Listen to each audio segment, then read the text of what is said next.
They called it a celebration, a big, shiny product reveal, all hands meeting, streamers in Slack, sparkling cider in the break room, the CTO smiling like he just won a Nobel Prize. And there she was, Chloe Vance, standing center stage in a perfectly tailored navy pantsuit, smiling that kind of smile that only ever meant trouble. She started clicking through slides, walking everyone through our revolutionary security layer, slide after slide of my architecture, my flow diagrams, my naming conventions, my code. But my name? Nowhere. Not in the credits, not in the deck, not even a passing nod. I just stood there, frozen, like watching someone else wear your skin and call it a costume. The room clapped. I didn't. I couldn't. 3 years, 3 quiet years building that backend from scratch. Long weekends, skipped holidays, debugging until sunrise. They said it was a team win, but they erased the one person who built the damn foundation. And for what? Optics, politics, or just the assumption that I'd be too quiet to fight back. Whatever it was, that moment cracked something inside me. But before we get into what happened next, where in the world are you listening from today? And tell me this, have you ever watched someone take credit for your work while everyone applauded? Drop a comment if this hit something in you. You never know who else might need to hear they're not alone. Back when the company was just a bunch of folding chairs in a shared WeWork, I was the first engineer they hired. No title, no HR onboarding, just a Slack invite and a mountain of code waiting to be written. They needed something that worked fast, cheap, and solid.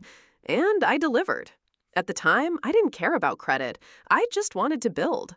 I designed the session handling system, the permission layers, even the internal tool they still use for token refresh. Line by line, dependency by dependency, I made sure everything held together, even when nothing else did. When servers crashed, they called me. When QA flagged weird login issues at 2 a.m., I was the one patching it live from my kitchen counter with cold coffee and an aching wrist. No one saw that part. But the system, it ran smooth. Still does. Over time, the team grew. New hires came in with fancy MBAs and shinier resumes. Suddenly, there were pitch decks, VC calls, brand alignment meetings, and somewhere along the way, my name started disappearing. Not out of malice, at least not at first. More like dust getting swept under by newer shoes. I wasn't in the press releases. I wasn't on the team slide when they pitched Series B. People who'd never touched the core infrastructure got flown out to tech conferences to talk about our innovations, while I stayed back to monitor deploys. And honestly, I let it slide, because I thought the work would speak for itself, that good systems don't need loud voices, just clean execution. But lately, the silence has started to feel heavier. Like it's not just oversight, it's erasure. And something about that doesn't sit right anymore. They brought Chloe in after the second round of funding. She wasn't an engineer, at least not in the way we understood it. No history in systems design, no scars from failed deploys at 3 a.m. She was polished, direct, carried a tablet instead of a laptop, and could talk about vision alignment like it was a programming language. The email came from Eli, the new CTO. Chloe Vance will be leading platform development moving forward. Let's give her a warm welcome. That was it. No context, no discussion. Just, here's your new boss. She joined one Monday morning, shook my hand with a firm grip, and a smile so perfect it felt rehearsed. You must be June. I've heard a lot about your early work. Early work, like I was a retired sculptor and not the person still patching production bugs. Within 2 weeks, the changes started. Stand-ups became structured theater. Chloe spoke first, then she'd call on people like a professor, rarely asking me anything directly. She reorganized the team structure. Noah, a fresh-faced intern who once asked me what a rollback was, suddenly got placed closer to visibility, critical features. And just like that, I was shuffled off to the side. When I asked about it, politely off the record, she smiled and said, "We just need to streamline communication." You're more of a back-end guardian, right? Quiet, but essential. Quiet, essential, invisible. Noah started getting invited to leadership syncs. I found out through calendar notifications I wasn't part of. One day, I walked past a meeting room and saw him presenting my architecture to a group of investors. Chloe nodded proudly in the front row. And me, I kept walking. I didn't say a word. But I saved the invite. I saved the slide deck. I saved everything. Because something told me this wasn't just a reshuffle. It was a takeover. It started with a small change in permissions. One Monday morning, I logged into the repo and saw the little red lock icon next to the master branch. My access was switched to read only. No email, no explanation, just a silent adjustment, like someone had quietly slid the keyboard out from under my hands. I told myself it was a mistake, a permissions glitch. I pinged Eli in Slack.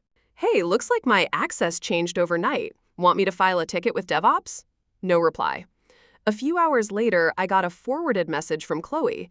In light of our new process flow, only code reviewers and assigned feature leads will retain write access. June can continue contributing through pull requests. Contributing? Like I was a volunteer.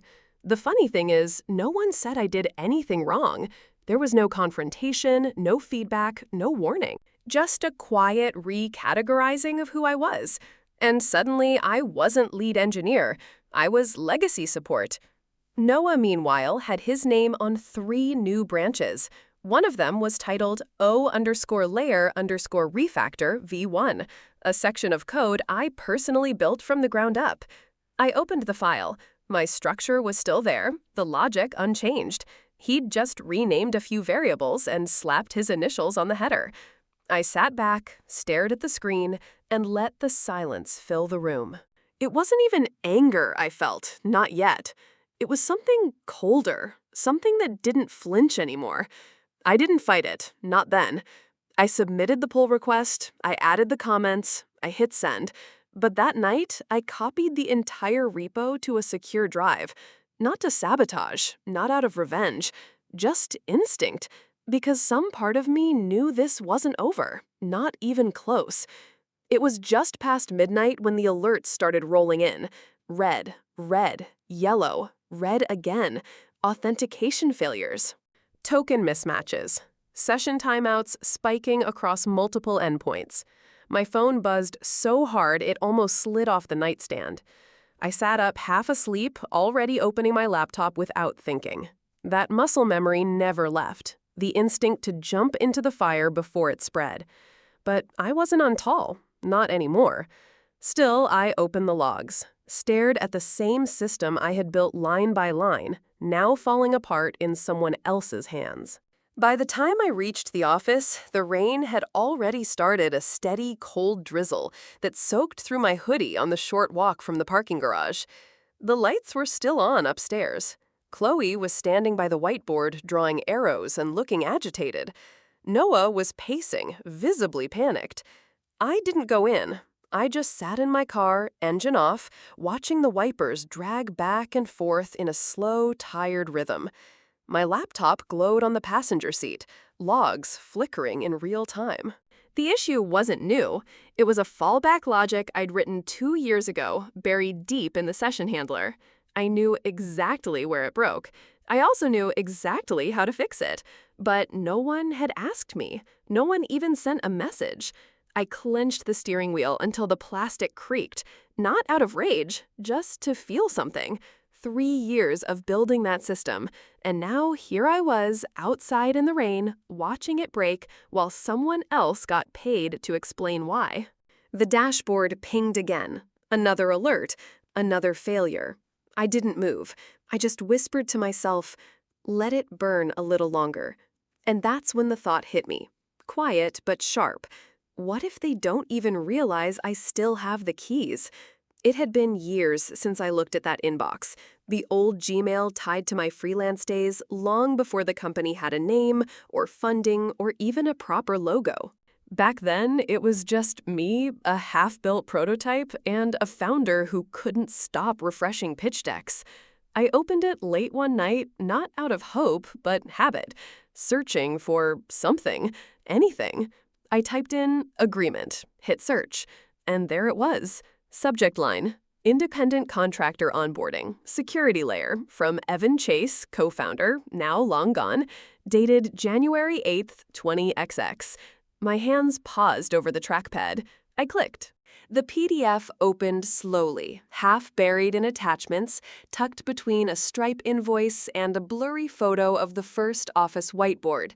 The file was just 5 pages, short, messy, unpolished. But one sentence stood out in bold, just above the signature line. Developer retains full intellectual ownership of code written during contract phase unless otherwise renegotiated in formal employment. I blinked, read it again, then again. That phase had never been renegotiated, not officially, not in writing. When they brought me on full-time a year later, HR had skipped the formalities. I signed the new NDA, the benefits doc, the welcome package, but no one ever updated the original contract. And now, that contract still sat in my inbox, time-stamped, signed, legal. I leaned back in my chair, staring at the screen like it was a map I hadn't known I'd been holding. This wasn't just an old email. It was leverage, forgotten by them, but not by me. I looked around my apartment, cluttered with empty coffee cups, half-charged devices, and a whiteboard with too many arrows. Then I opened a new folder on my desktop, named it Fallback Plan. And for the first time in weeks, I smiled, just a little. Because they might have locked me out of the repo, but they didn't own what was already mine. I didn't make a scene, no email blasts, no Slack messages, no dramatic exit. I just started working, quietly, alone. I pulled the last production clone from a backup I'd made months earlier. Buried deep in my drive, labeled something innocent like legacy_notes_final2, with a timestamp just before they revoked my commit access. Inside was everything: the core logic, the authentication flow, my original structure, untouched by Noah's sloppy renames or Chloe's flashy refactors. I studied it like an old map. Every line of code, every workaround I'd once built in a panic but later forgot. There it all was, raw, unpolished, but mine. And that's when the idea began to take shape. Not revenge, not sabotage, just protection. They had taken my system and treated it like public domain. But the contract, the one they forgot, said otherwise. And now I had every right to enforce it. So I started small, built a lightweight verification layer. Just a quiet ping, one that checked for a license key before deployment. No key, no launch, no warning, just silence. No damage, no mess. Just a lock. And I kept building, encrypting, testing, making sure it would trigger only if they tried to push me out completely. I didn't want to stop their system. I just wanted them to remember who built it. My apartment turned into a quiet war room. Lights off, laptop open, the hum of the fan mixing with the low thud of late-night trains outside. Every keystroke felt like stitching something back together, but this time, I added teeth. I never said a word to anyone. I didn't need to, because by the time they'd find out, it would already be running. And the best part, they'd never even know it was there until it was too late. Launch day looked like a tech startup wedding. Branded cupcakes in the break room, custom Zoom backgrounds with fake confetti, Chloe in a silk blouse and flawless makeup pacing around the glass conference room like a general before battle. Every Slack channel was buzzing. Today's the day. Let's make history. So proud of this team. No one mentioned me, not even once. I sat in my apartment, lights dim, fingers curled around a mug of black coffee gone cold.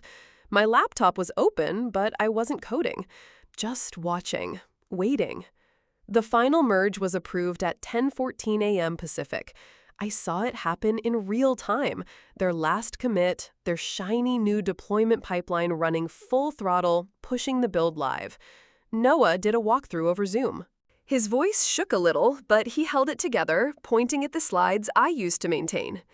Chloe chimed in from time to time, calling it a testament to innovation through collaboration. It was surreal. watching my own work go public with someone else standing on the stage. But I didn't feel anger. Not anymore. It had calcified into something sharper, something cleaner. I leaned back in my chair and watched the system climb. Back-end compiling, services spinning up, all green. For now. I glanced at the corner of my screen, the license server quietly humming in the background. Not intrusive, not aggressive, just listening. Because the moment they crossed the line, the moment the final module activated without authorization, the code would do what I designed it to do. Not crash, not scream, just stop. I didn't move, didn't blink, and somewhere in the back of my mind I whispered to myself, any second now, because the stage was lit. The audience was watching, and the trap was already set. It didn't happen with a bang. No sparks, no sirens, just silence. The kind that creeps in right before everything falls apart. At exactly 10:23 a.m., the production dashboard froze mid-refresh. Logs stopped logging. Front end loaded halfway, then stalled. The admin panel never came online. Then every screen in the dev room, every dashboard, every terminal, every shiny new monitor went black. A single line of white text blinked in the center. Unauthorized deployment. Contact license owner to continue. No error code, no stack trace, no rollback suggestion. Just that one message. At first, they thought it was a prank. Then the panic began. Slack exploded with questions. Anyone else seeing this? Is staging down too? Try rerunning the CI. Where's Noah? Chloe went pale. I mean, visibly pale. Her voice stayed calm, but her fingers were flying across her keyboard. She called Eli the CTO mid-meeting. It must be a bug, she said. We had a clean run. Except it wasn't. It was a lock, deliberate, precise, legally bound. I watched it unfold from my screen, sipping lukewarm coffee, while they scrambled to explain a problem they didn't understand. They'd spent weeks preparing for this day. Branding, PR, social posts, investor demos. And now, everything was stuck behind a door they didn't have the key for. They could push, they could reboot. They could rage all they wanted, but the system wasn't going anywhere. Because this time, it wasn't a server error. It wasn't a memory leak. It was me. Or rather, my code following my terms. And just like that, their perfect launch day turned into a corporate fire drill. But the fire wasn't outside. It was inside the machine. Still humming. Still mine. And somewhere across town, my phone lit up with an unknown number. I let it ring once, twice, then I picked up and said nothing. Because I knew exactly what they were calling about, and I wasn't in a hurry to make it easy. The call came from legal. Not Chloe, not Eli, not even Noah. It was someone I'd never spoken to. Corporate counsel, judging by the tight tone and the way he skipped greetings. Hi, this is Greg from legal. We need to talk, now. I didn't rush. I sat still for a moment, letting the silence stretch. Then I said calmly, "Is this about the deployment issue?" He hesitated. "We've encountered an unexpected block. There's a message, I know I said. I wrote it." Another pause. Longer this time. I could hear papers shuffling, a soft exhale. Then quieter. "We've reviewed the logs and the lien file. You submitted it 2 weeks ago." I did. "And the contract?" "It's signed, dated. States ownership remains with you unless transferred in writing. Correct?" I said, still calm, still steady. "And no such transfer was ever filed." He cleared his throat. "Okay. What would it take to resolve this?" I let the question hang in the air. Not because I didn't know the answer, I did, but because, for once, they were the ones waiting, and I was the one holding the clock. Across town, I imagined the chaos. Chloe red-faced, Eli swearing under his breath, interns hovering near the kitchen pretending not to panic. They had all the funding, all the press, all the noise. But I had the receipts and the system. I finally spoke. as per Section 4. 2 of the original agreement, unauthorized use constitutes breach. You'll want to settle before your investors ask where the audit trail ends. Silence. Then, barely above a whisper, "How much are you asking for?" I didn't answer. Not yet. Some answers take time. Some silence carries weight. And I wanted them to sit in that silence just like I had for years. Because this wasn't a confrontation. It was a recalibration of power. And we hadn't even gotten to the negotiation. They called back the next morning. This time it wasn't legal. It was Eli.